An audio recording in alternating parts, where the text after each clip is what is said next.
Já, só tem vocês dois, e eu acho que a Milena deve entrar daqui a pouco, que ela falou que ia se atrasar. Praticamente são vocês, né? E tem 15 matriculados. Então, o pessoal se matricula, vai saber das dificuldades, né? Ontem parece que caiu as redes sociais, 7 horas ontem, e eu nem percebi. Vocês perceberam, não? Sim.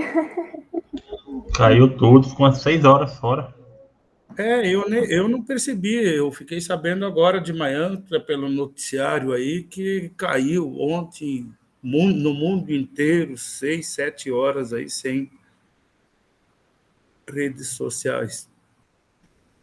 Mas aí me fez pensar um pouco, né? Olha a dependência do mundo, da economia principalmente, porque muitos negócios hoje dependem dessas redes sociais, WhatsApp, Facebook, enfim. O mundo está ficando dependente de uma coisa, de uma empresa, gente. Isso aí é meio, para mim, é meio, sei lá, eu acho meio arriscado, né? Ficar tão dependente de uma empresa só. Você vê o dono do Facebook ontem perdeu 7 bi com essa queda aí. Tá, mas imagina quanto que ele não fatura por dia, então. Então, são essas big techs aí, elas estão se tornando muito poderosas e é para o mundo inteiro, né? E eu acho meio complicado isso. Imagina um negócio depender, uma empresa depender disso. Vai que falha ou sei lá, como aconteceu ontem. E comentando agora há pouco, eu estava olhando lá as respostas dos trabalhos que eu recebi de vocês, e tem também de mercado de capitais, que a Jéssica também participa, a Jéssica e a Milena também participam. Então, eu estava lendo, abri o e-mail lá e vendo as respostas, e simplesmente a internet se foi. Aí eu fiquei aí quase 40 minutos sem internet. Entrou agora há pouco, 10 para as 8. Voltou. E não era problema meu aqui, conexão, porque eu pego a internet do celular para o computador, né? Estava tudo certo, o problema é de fora mesmo. Falhou a internet, digo, só faltava. Ontem caíram as redes sociais, hoje não vai ter internet. Mas aí, graças a Deus, voltou. Então tá, gente. Está gravando, então, a aula do dia 5 de outubro, terça-feira, avaliação e análise de investimentos. Na semana que vem vai ser dia 12, feriado, daí não teremos aula, né? Então, eu ainda essa semana, até o final de semana, eu pretendo, amanhã ou depois, mais tardar até sexta-feira, eu pretendo colocar uma tarefa um pouquinho dessas, um pouco mais avançadas, né? Que já envolvem aquelas ferramentas de avaliação de investimento. Então, portanto, vocês avancem ali naquele material que eu mandei, porque essa próxima tarefa vai envolver cálculo de VPL, TIR modificada, enfim. Ela vai ser um pouco mais complexa, dado que vocês vão ter praticamente 2 semanas aí para resolver. E eu estarei sempre a postos aí, ou no WhatsApp ou no e-mail. Só lembrar, os e-mails, gente, eu só abro de manhã. Durante o dia eu não fico com o computador ligado aí para ler e-mail. Então, se vocês me mandarem 7 horas da noite um e-mail, eu vou ler ele no dia seguinte. Tá? No dia seguinte pela manhã.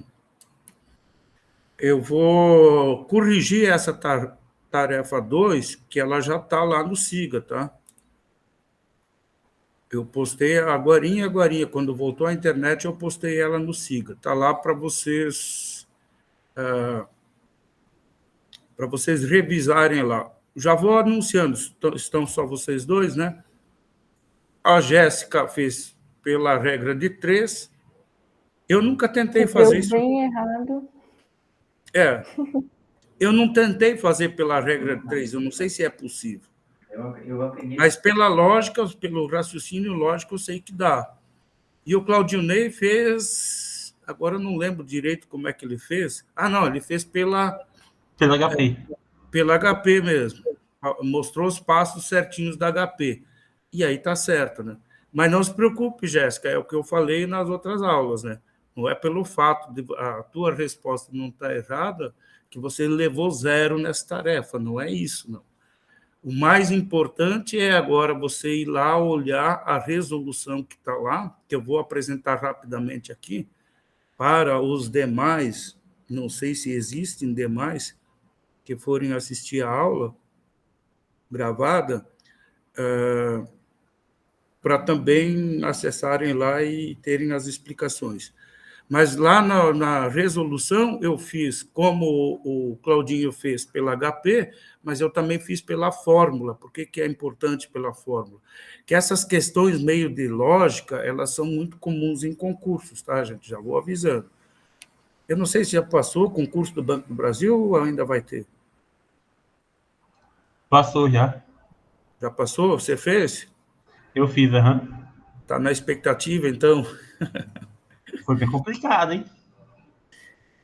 Mas tem muitas questões de lógicas, e aí, como em concurso você não pode usar HP, essas fórmulas de valor futuro, valor presente, tá? Elas, e cálculo de taxas de juros ou taxas de crescimento, elas são facinhas de decorar, gente, principalmente se você vai prestar um concurso. Sempre tem questões dessa natureza. Então, eu vou compartilhar aqui com vocês, espera aí.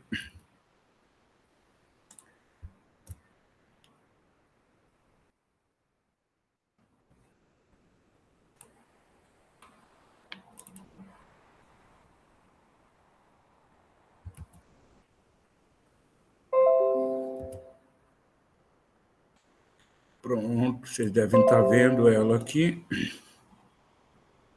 É a questão, assim como eu mandei para vocês, né? Agora tem que ir lá para o Word. Essa foi a questão, né? Esse estudo publicado, a revista Lancet é aquela mais famosa aí da área de medicina aí no mundo todo. Né? Tem até o link dela aí. Então, lógico que isso aí não é fato, né? É uma ficção que eu bolei aí no contexto, que vocês realizaram um estudo e chegaram a essa conclusão, né? Que existe um padrão de crescimento ou de contaminação, já que nós estamos em plena era da pandemia, que vocês identificaram esse padrão, né? Que 2 pessoas contaminadas, se não isoladas, elas contaminam mais 8 pessoas num período de 5 dias, totalizando 10 pessoas depois de 5 dias. Então, isso vocês identificaram, no estudo que vocês realizaram, identificaram como um padrão. Essa é a base. Aí eu coloquei uma outra situação. Considere agora, em vez de 2 pessoas, 10 pessoas, e em 2 períodos de 5 dias, quantos contaminados teria no final desse? Então, a primeira coisa que o economista tem que se dar conta é que, poxa, o enunciado, esse que eu sombreei aqui, ele mostra que tem uma taxa de crescimento nisso. Afinal de contas, a partir de 2, depois de um determinado período, 8 são contaminadas, totalizando 10. Então, existe uma taxa de crescimento. Nesse tipo de questão aí, eu sempre lembro da minha mãe, né? Quando ela fazia bolo, ela amassava lá, fazia a massa, botava ovos, farinha, enfim, botava fermento e o bolo não crescia. Pensa numa pessoa que ficava braba, né? E ela não xingava a farinha, os ovos, os outros ingredientes. Ela xingava o quê? O fermento, que não presta esse fermento, não sei o quê. Então, o que faz uma coisa crescer, o que determina uma taxa de crescimento em qualquer coisa, seja num bolo, no caso do bolo é o fermento. No caso de aplicações no mercado financeiro, é taxas de juros ou taxas de retorno. Né? E nessa questão específica, existe uma taxa também de crescimento que vocês identificaram. Então, o primeiro passo que teria que fazer é identificar essa taxa de crescimento. Quanto que cresceu? D2 contaminou depois de um determinado período, no caso, na HP, o período é o N, D2 contaminaram-se mais 8 pessoas e o valor futuro totaliza 10 pessoas. Você tem que clicar no I lá, o 2 é o valor presente, né? O valor futuro seriam 10 e o N, os períodos seriam 2 períodos, no caso de 5 minutos, né? Cada período. E aí, clicar no I, você vai buscar a taxa de crescimento. A taxa de crescimento, nesse caso aí, o resultado dá 400%. Ó. Então, na segunda situação, se você tem essa taxa de crescimento, então, na HP, você clica em 10 pessoas, é o valor presente, o I é 400, né? O período seriam 2 períodos de 5 minutos, no caso, então o N seria igual a 2, e manda lá buscar o valor futuro. Mas aqui eu resolvi também pela fórmula, tá? O que eu estou mostrando aqui, ó,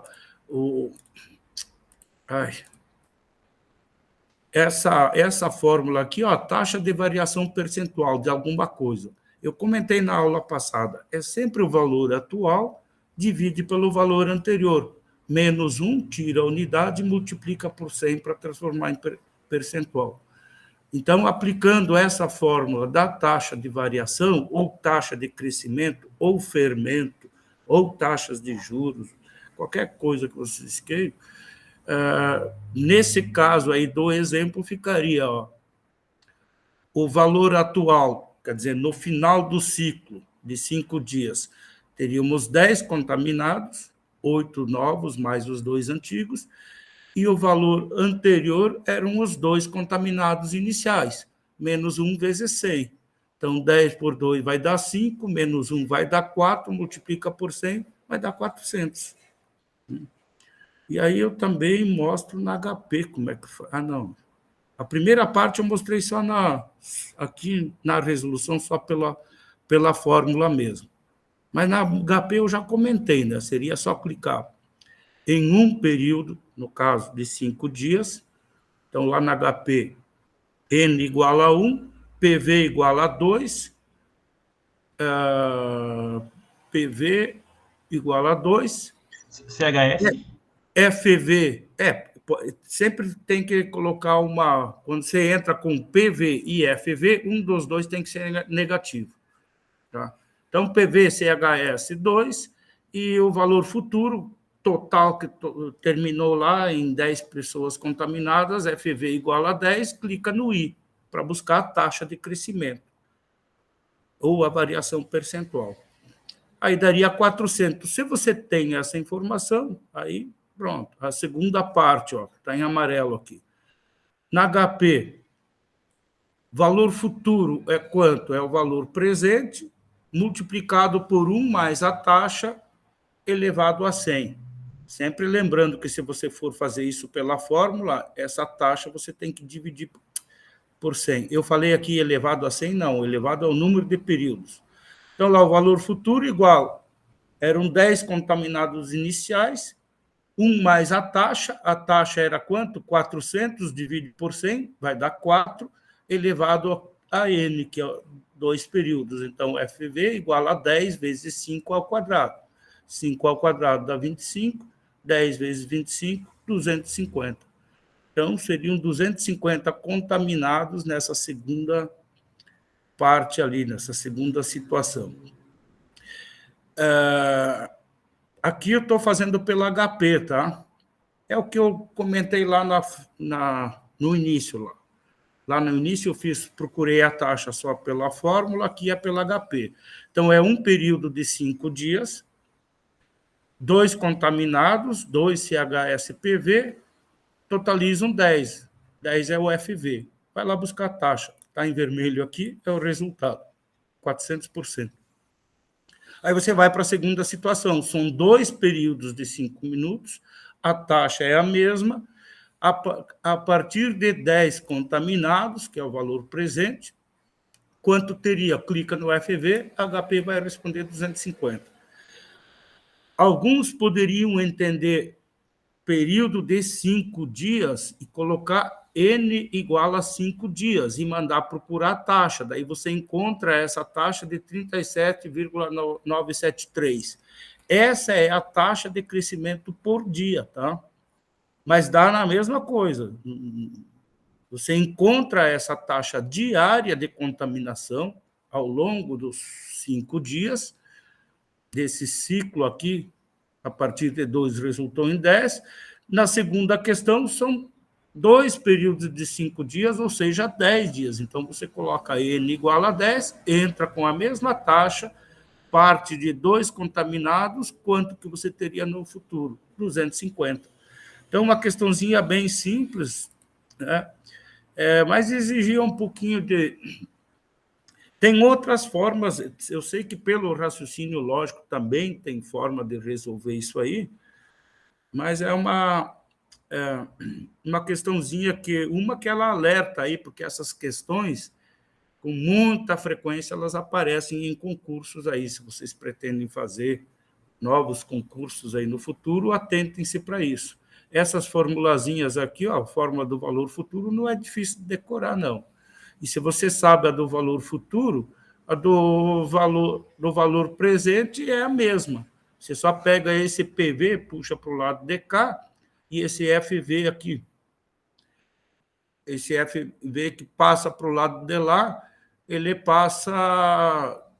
Ficaria PV igual a FV dividido por 1 mais a taxa elevado a N. Pronto. É um concurso assim, é fácil de decorar. Assim como essa aqui também, ó.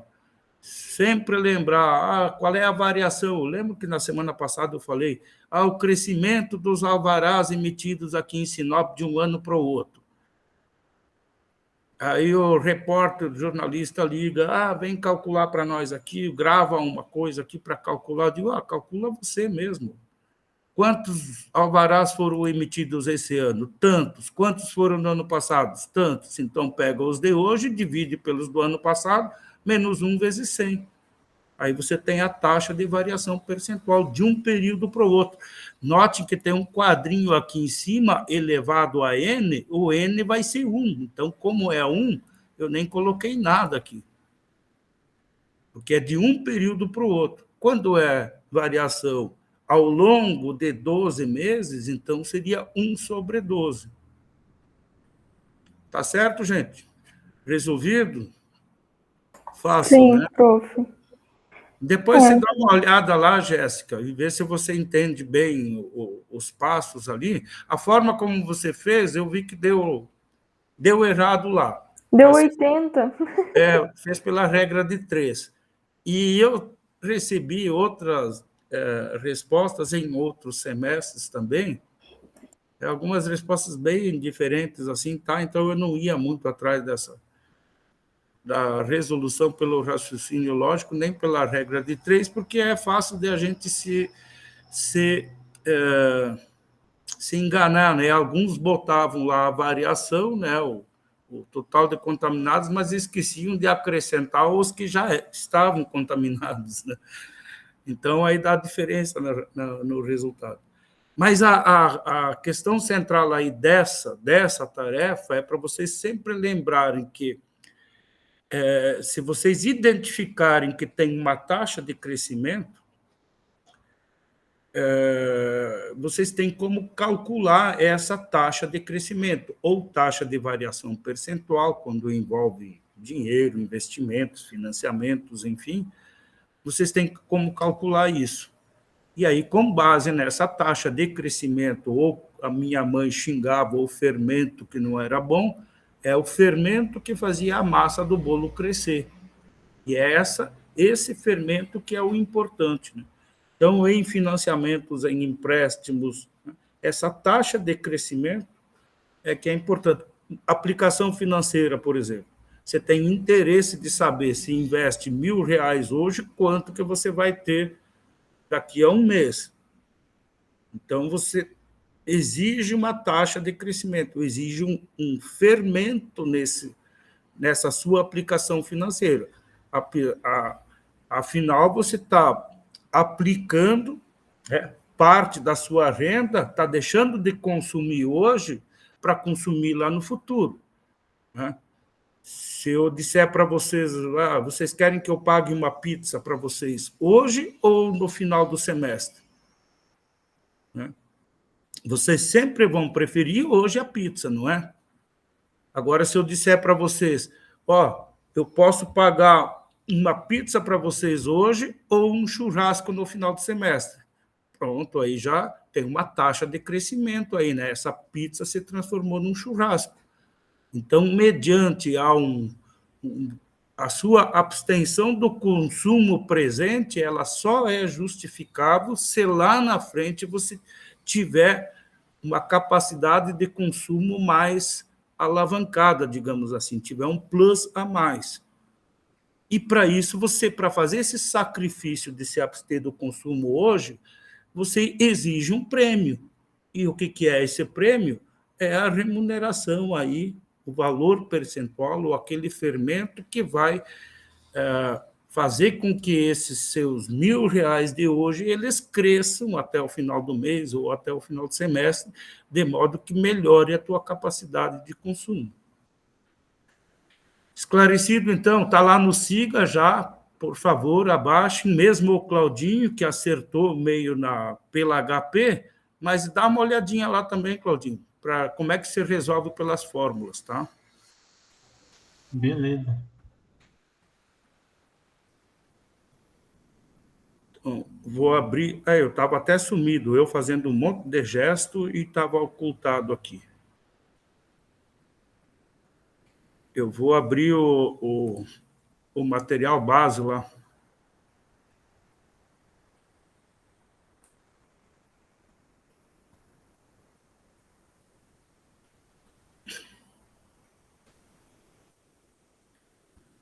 Para a gente avançar no conteúdo aí, porque agora nós só teremos a outra aula no dia 19 de outubro. E eu vou passar uma tarefa um pouquinho mais desafiadora para vocês.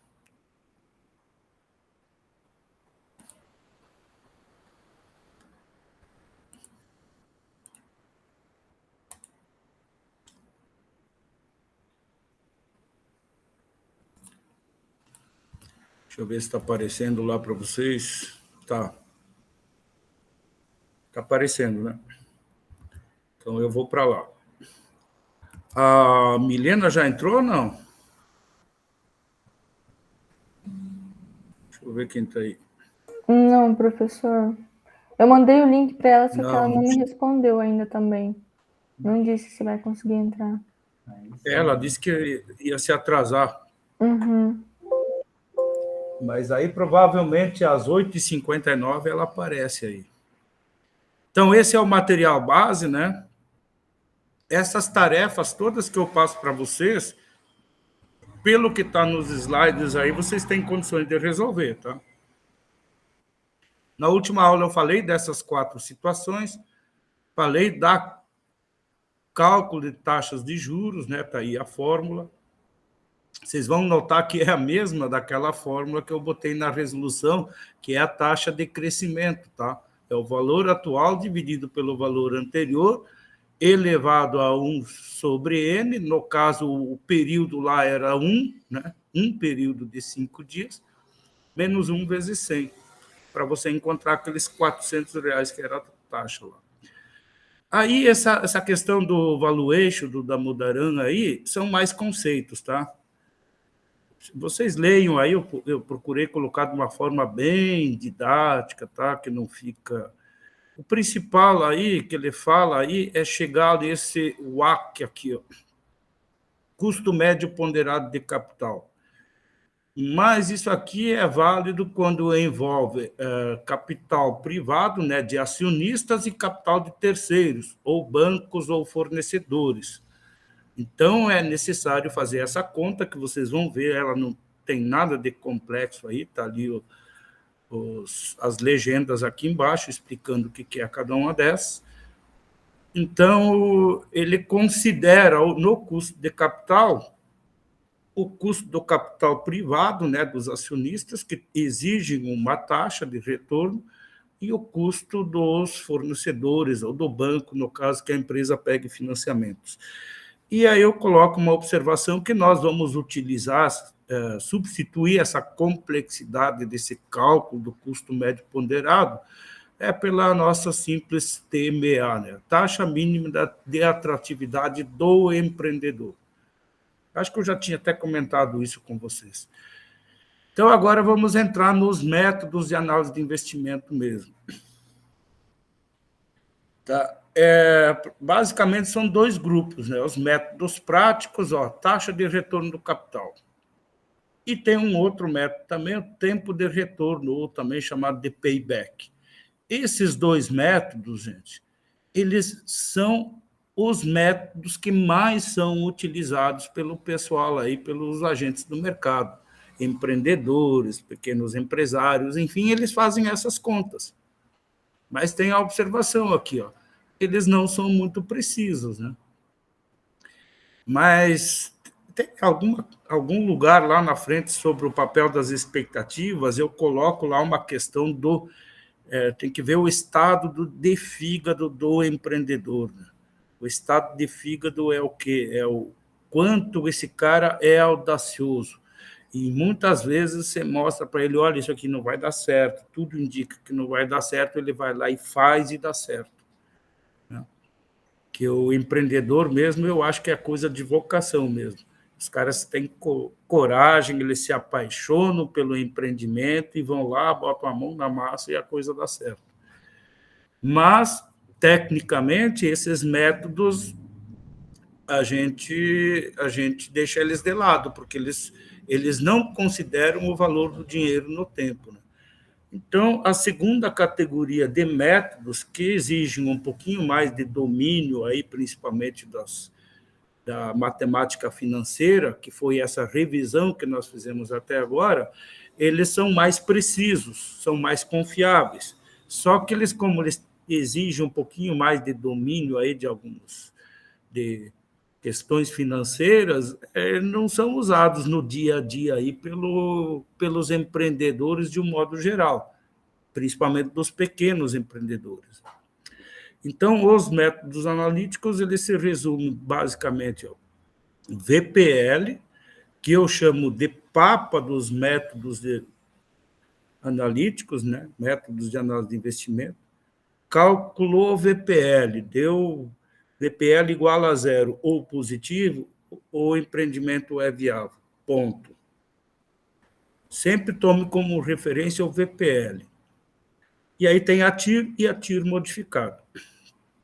E a TIR, vocês já vão ver ali para frente que a TIR ela não tem lá, ela não nos diz grandes coisas. Por isso é que, em tempos mais recentes, questão de 20 anos, o pessoal decidiu alterar a TIR, ou modificar o cálculo da TIR, aplicando ao cálculo da TIR, taxa interna de retorno, taxas mais adequadas à realidade.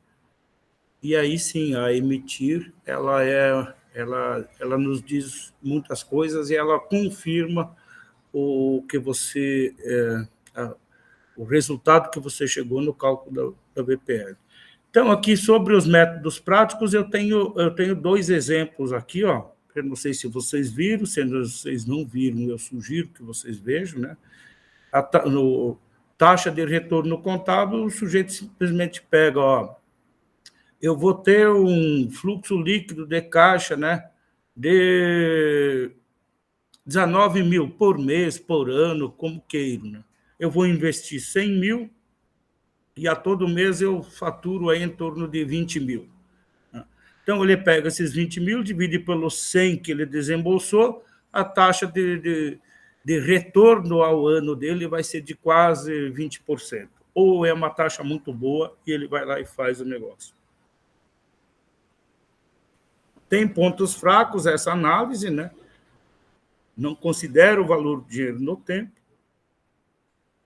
e considera aí, olha, se é isso aí por ano, então é para a vida toda, é esse retorno aí que eu vou ter. E as coisas não são bem assim.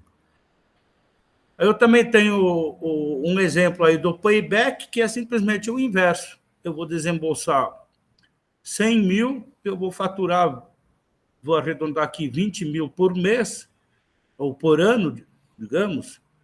Eu vou desembolsar 100 mil e vou faturar 20 mil por ano. Então, o payback dá uma noção de tempo de retorno. Então, daqui a 5 anos, eu vou ter de volta os 100 mil que eu coloquei hoje.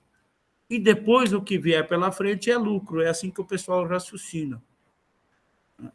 E faz. Mas, acredite, surpreendentemente, o pessoal usa esse raciocínio, vai lá e faz, e a coisa dá certo. Aqui do lado de casa, aqui, vocês sabem que tem uma borracharia aí, né? E agora, na esquina ali, tem uma fruteira. E, antigamente, todos esses anos que eu moro aqui, sempre tinha barzinho que abria ali, nos dois estabelecimentos. E aí abria um barzinho, durava 3 meses, fechava, daí ficava o tempo fechado, daí outro cara pegava, abria outro barzinho, e nunca se criaram aí. Aí um dia eu vi o cara aí botando uma oficina, uma espécie de borracharia aí, faz balanceamento, não sei o quê. E digo, gente, isso aqui nunca vai dar certo aqui, porque quando eu penso em ir procurar um serviço de balanceamento das rodas no meu carro, eu sempre lembro lá nas perimetrais lá da BR. É lá que tem esses serviços de oficina, enfim.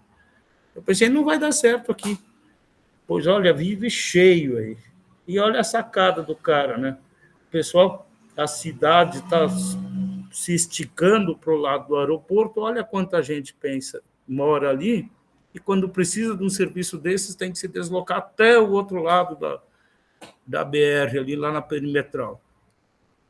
Então, ele tem muita clientela aí. Quantos anos que ele já está aí? Eu acho que uns 5 anos que ele já está aqui, e você pode passar a qualquer momento ali, olhar ali, está sempre cheio de carro aí, sempre cheio de clientela. Então, às vezes, você considera que a coisa não vai dar certo, lógico que aí no caso dele não foi feito, eu não fiz cálculo nenhum de quanto que ele estava investindo, enfim. Mas o sujeito tem um instinto, é aquela questão do estado de fígado do empreendedor. Ele visualiza um empreendimento, ele acredita naquilo, e muitas vezes você mostra os cálculos para ele, mostra. Eu estou comentando isso, gente, porque eu já fiz muitos projetos de viabilidade econômica, de armazém, de frigorífico, de isso, daquilo, né? E muitas vezes os resultados não são bons e o analista tem que alertar o empreendedor, o investidor, no caso, dizer, olha, isso aqui, os resultados não são bons, eu não aconselho a fazer esse empreendimento. Mas ele diz, não vou levar nem em consideração isso aí, o sujeito está apaixonado, é que nem um adolescente apaixonado, e ele vai lá, pelo estado de fígado dele, vai lá e empreende e a coisa dá certo. Mas então essas análises aí, elas não são muito confiáveis. Não, não é isso. É que as variáveis, quando você faz um projeto de viabilidade, as variáveis, as estimativas de receitas, os resultados futuros, são todas estimativas, não são os valores observados. A não ser que se eu tivesse uma máquina do tempo e pudesse avançar no tempo, olhar os resultados mensais ou anuais e retornar para a data de hoje, e daí aí fica fácil você dizer, vai dar certo ou não vai. Mas se você não tem uma máquina do tempo, você só consegue estimar valores futuros. E essas receitas, esses resultados futuros, eles são o resultado de uma série de outras variáveis que, muitas vezes, pelo projeto, você não consegue captar. Sabe aquela questão lá da fórmula da regressão, lá que o Lindomar passa para vocês, né, do cálculo do beta e tal, e tem lá uma variável erro. Está chovendo, gente, que bom. Aqui está chovendo agora. Tem lá o componente erro no final da fórmula da regressão, não tem? Então, tudo que o modelo não consegue capturar, você joga para aquele componente erro. Nos projetos de viabilidade, como você trabalha com estimativas de resultados futuros, tem muita variável aí que não vai,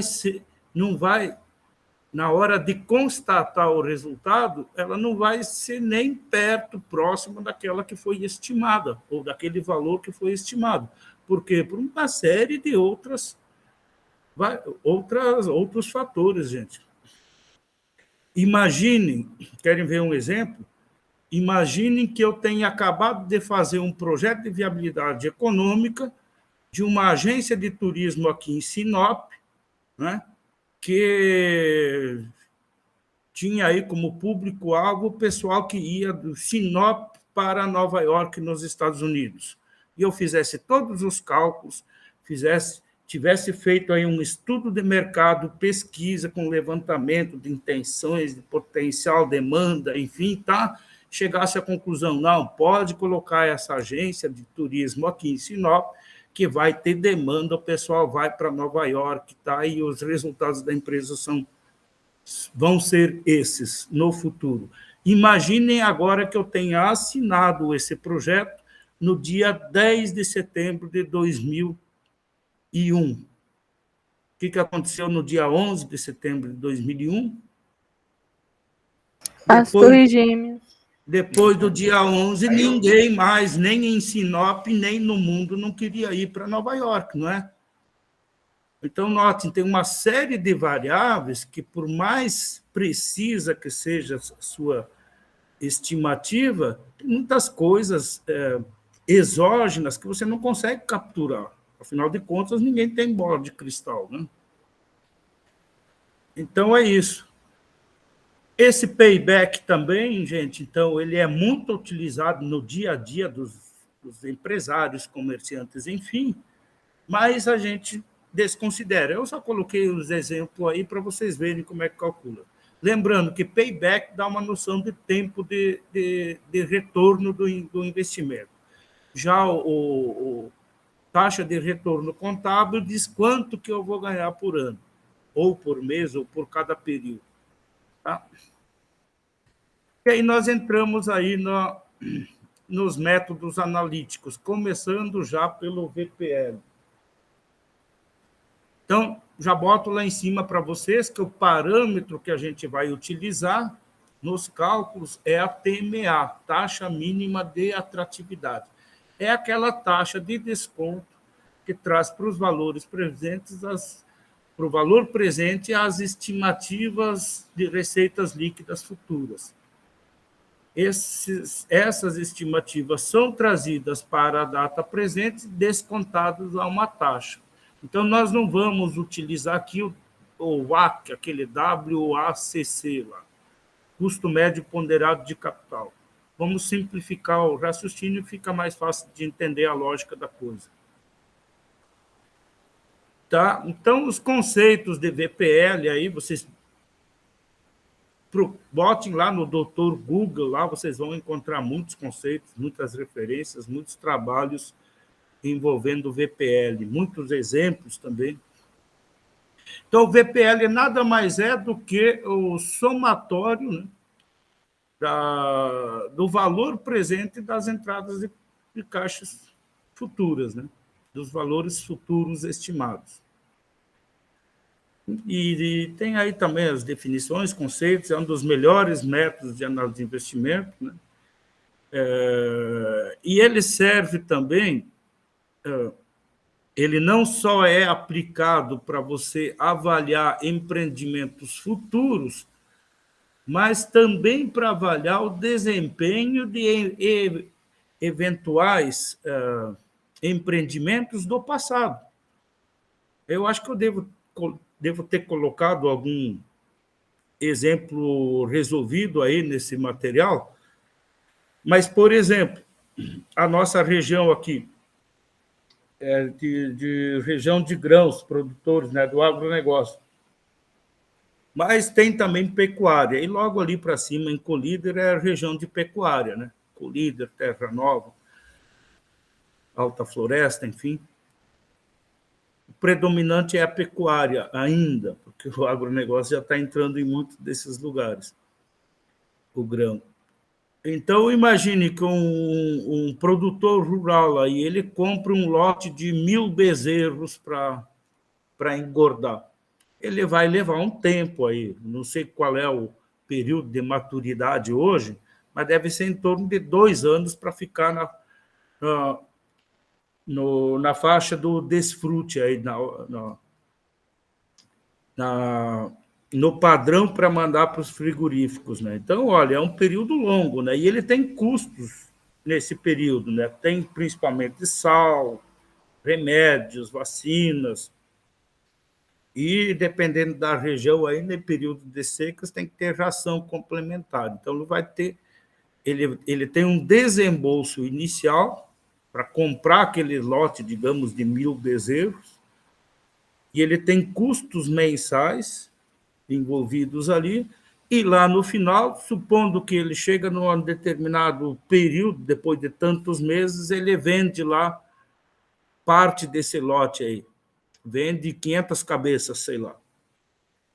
E aí ele tem uma renda que entra.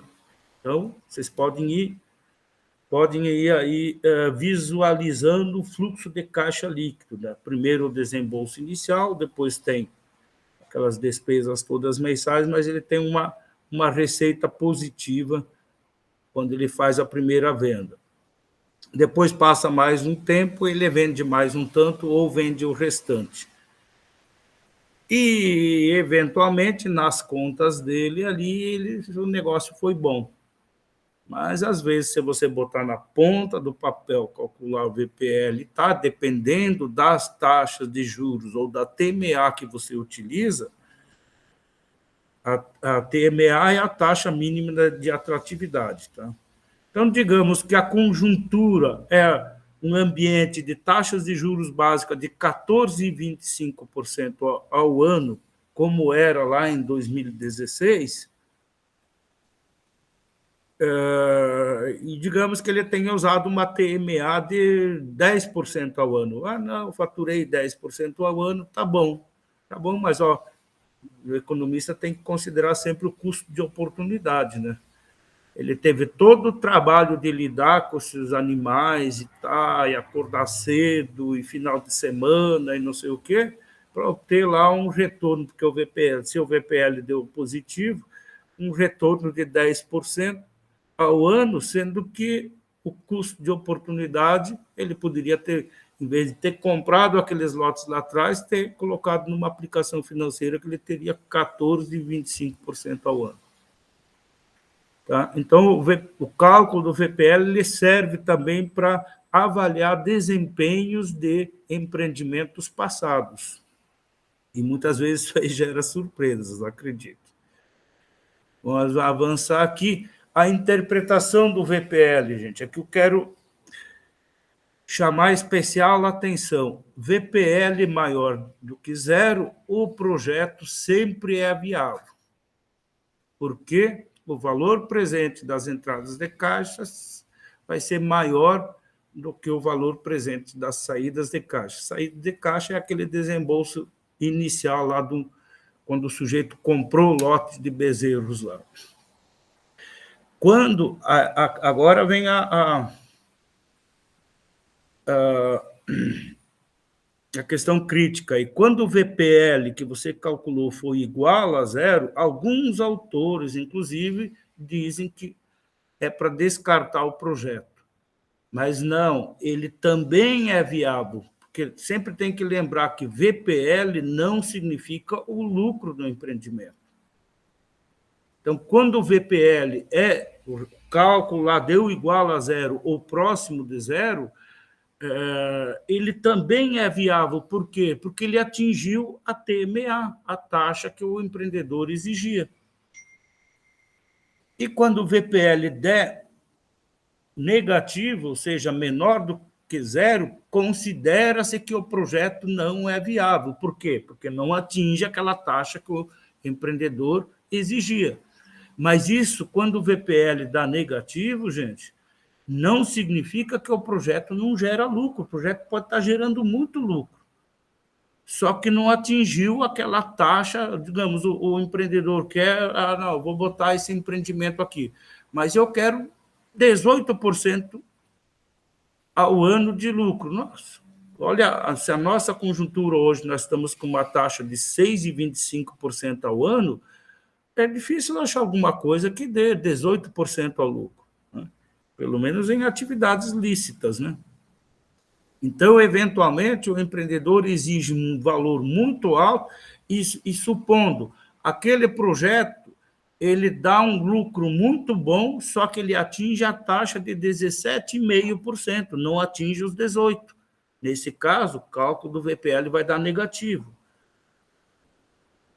Aí, às vezes, também tem que orientar o empreendedor, dizer, olha, ele está dando negativo, é porque também você está exigindo uma taxa meio fora da realidade, né?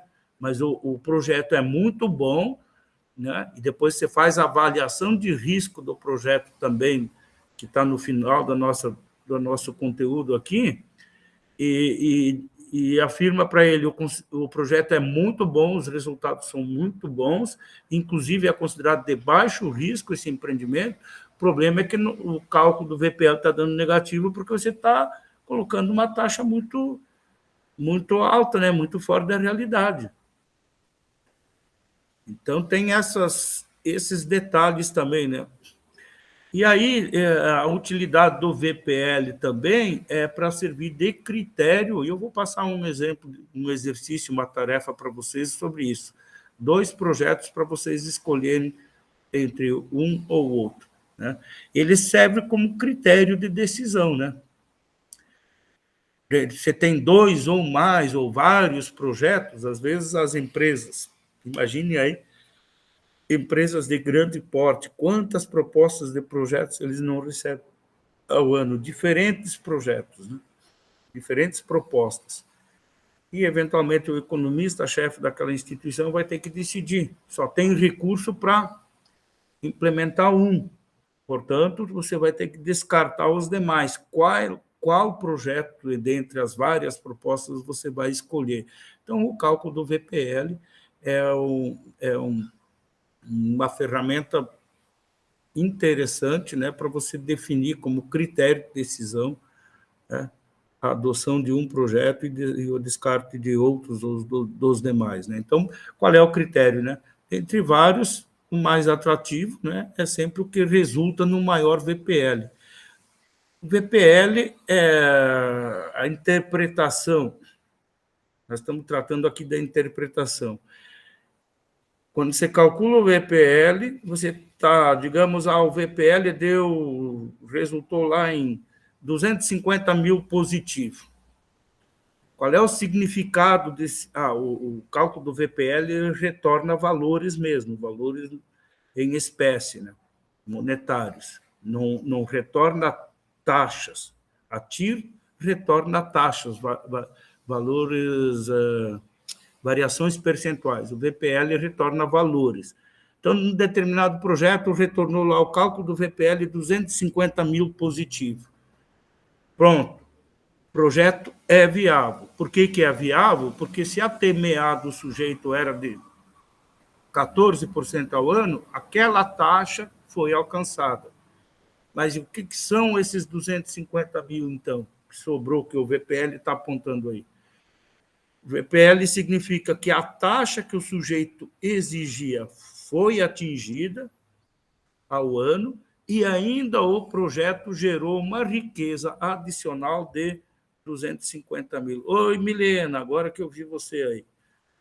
Eu estava lá na tela. Oi, professor, bom dia. Bom dia.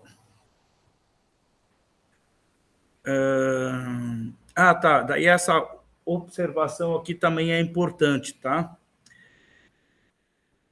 Vocês poderiam perguntar, eu não sei nem por que não perguntaram ainda, qual é o horizonte que se utiliza para calcular VPLs? Porque se eu colocasse lá, uma empresa dura quanto hoje? Um projeto de um armazém, por exemplo, desses armazéns. Aí eu já fiz projeto de armazém.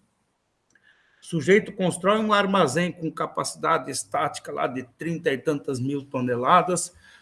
Quanto tempo dura um armazém desses, desde que esteja lá adequada manutenção, enfim? Quanto tempo dura? Pode durar 100 anos, 150 anos, por que não pode durar um armazém desse tanto tempo? Né? Então, por que eu não uso 100 anos para calcular o VPL? Na hora de financiar um armazém desse, né? Ver se é viável ou não. Não, então, a gente tem que limitar esses horizontes. Né? Então, o que o mundo utiliza, né, como padrão, se padronizou, é usar no mínimo 7 anos e no máximo 12 anos para um empreendimento. E aqui no Brasil, padronizou-se de uma certa forma, isso aí foi até meio espontâneo, esses análises de viabilidade econômica, utilizar um horizonte de 10 anos. Se vocês forem abaixar lá as planilhas do FCO, do site do Banco do Brasil, FCO é o Fundo Constitucional do Centro-Oeste, né? Que tem sempre dinheiro disponível, é um dinheiro constitucional que está disponível para os empresários, tem o FCO comercial, o industrial e o rural também. E todo ano sobra dinheiro nesse fundo aí, tá? Então, o empresário, digamos, ele quer construir um armazém, ou um produtor aqui quer construir um armazém custa 10 milhões, e ele não tem os 10 milhões para desembolsar de uma hora para outra. Então, ele pode financiar isso via FCO. E é interessante porque essas taxas do FCO, elas sempre são abaixo das taxas de mercado praticadas. Por exemplo, o produtor vai no Banco do Brasil, no Sicredi, no Bradesco, pedir por um financiamento, o gerente vai dizer, olha, a gente te empresta, mas a taxa é essa. Via FCO, sempre são taxas mais adequadas, né? Mais suaves ou mais civilizadas, digamos assim. E esses projetos, normalmente, o financiamento é de 12 anos, né, com 2 anos de carência. O empreendedor só começa a pagar, durante 2 anos ele paga os juros, mas ele só começa a devolver o principal depois de 2 anos, ou seja, é um prazo para que o armazém já esteja em funcionamento e gerando receita, de modo que o produtor tenha de onde tirar para pagar e devolvendo o principal. Então, utiliza-se o período, um horizonte de 10 anos para calcular, pelo cálculo do VPL, a viabilidade desse empreendimento. É o que os analistas do banco chamam de saber se há capacidade de pagamento dos compromissos que o produtor vai assumir junto ao banco, se ele vai ter como pagar as prestações futuras. Então, limita-se a um horizonte de 10 anos só. Daí vocês podem perguntar para mim, mas, Paulo, depois de 10 anos, o armazém continua lá e vai continuar gerando receita, sim. Lógico que vai. O armazém pode durar 100 anos, 150, 200 anos, até, de repente, ele ter que ser reformado.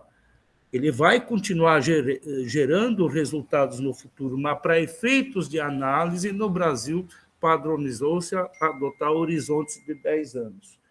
E no mundo varia, aí tem alguns países que utilizam horizontes de 7 anos, mas não passa muito de 12 anos. E no Brasil estipulou-se 10 anos. Então, aquelas planilhas de FCO, para quem for procurar no site do Banco do Brasil para baixar, são planilhas em Excel, autopreenchíveis praticamente, vocês vão ver lá que são todas elas, o padrão delas é formato de análise de 10 anos, ano 1, ano 2 até o ano 10, tá? E, aliás, fica aí uma dica, né? Para vocês, futuros economistas, essa área de análise de projetos ou elaboração de projetos de viabilidade econômica, ela dá uma graninha boa, hein? Eu sei que antes do concurso, antes de 2006, eu fazia muitos projetos aí, tem vários escritórios na cidade, eles mandavam para mim só papelada, contrato, orçamentos, o contrato da empresa, enfim, a papelada, a parte burocrática, eles faziam, mandavam tudo para mim e eu fazia os cálculos em planilha de Excel no final de semana e ganhava uns troquinhos bons. Hoje eu não faço mais isso, né, porque eu tenho dedicação com a universidade, então eu não quero que outras más línguas aí espalhem, ele está ganhando dinheiro com... Mas fica uma dica boa, tá, gente?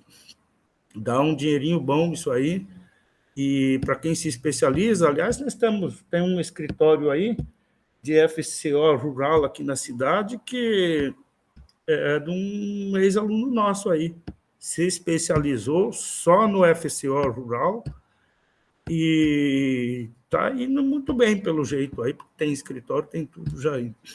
Professor, é igual que o Teles faz? Professor Teles? Eu não sei exatamente, o Teles dá mais consultoria, assessoria, né? Eu acho que é isso. Eu nunca conversei muito com o Teles, eu sei que ele, o irmão dele, tem uma empresa ali, Sim. Mas eu não sei se ele faz de viabilidade. Aliás, se tiver contato com ele, seria uma boa perguntar. Eu nunca perguntei para ele isso, mas eu sei que ele presta consultoria. Às vezes a empresa, o produtor está aí com problema de fluxo de caixa, isso e aquilo, ele vai levantando os dados e coloca aí, sei lá, apresenta uma solução. Mas até estou curioso, a próxima vez que eu conversar com o Teles, vou perguntar se ele faz. Mas deve fazer sim. Se você tiver contato com eles, olha, quando tiver aí algum projeto aí que você não queira pegar, passa para a gente aí. Tem projetos que são grandes, esses projetos tem o simplificado, né, que também tem disponível no site do Banco do Brasil. Então, tem projetos de valores, eu não sei, eu acho que até uns 500 mil, não há necessidade de fazer todas aquelas planilhas e tal. Eles chamam de modelo simplificado. O próprio interessado, o empresário, o pequeno empresário, o comerciante, pode preencher, assinar e entregar a proposta no banco. Mas os projetos de valores maiores, aí sim, tem que pegar lá o roteiro, o simplificado, eu acho que é o roteiro A, se vocês forem procurar. E aí tem o roteiro B e o roteiro C. Eu acho que o industrial é o roteiro C. Então, quando eu pegava esses projetos de empreendimentos maiores, eu peguei num frigorífico, que eu nunca mais quero pegar um frigorífico lá em Matupá, que olha a trabalheira que deu aquilo. Hein? Vocês não fazem ideia de em quantas partes, em quantas peças, em quantos cortes você pode dividir um simples boi aí. E dependendo de como você... Dependendo do tipo dos cortes, geram outras receitas. É um negócio bem complexo. Mas esses projetos grandes e os projetos pequenos, mais simplesinhos, o modelo simplificado, o trabalho é quase o mesmo, gente. Então, muitas vezes, o pessoal aí, eles não querem pegar os simplificados, porque para um projetinho de financiamento de 200 mil e um de 50 milhões, o trabalho é praticamente o mesmo, né? Só que o de 200 mil vai render para você aí uma comissão bem mais simplória do que num projeto grandão de 50 milhões, sei lá, 15 milhões. Enfim, gente, estamos passando da hora já. Eu vou passar ainda essa semana, tá? Não sei se hoje ou amanhã, essa próxima tarefa para vocês, tá? E aí vocês terão praticamente 2 semanas, dado que na terça que vem vai ser feriado. E se vocês tiverem dúvidas na tarefa aí, que eu provavelmente terão, vocês me acionem aí, ou por e-mail ou por WhatsApp, tá certo? Beleza, prof. Até mais. Até mais, eu vou parar a gravação. Até mais. Até mais, Claudinho.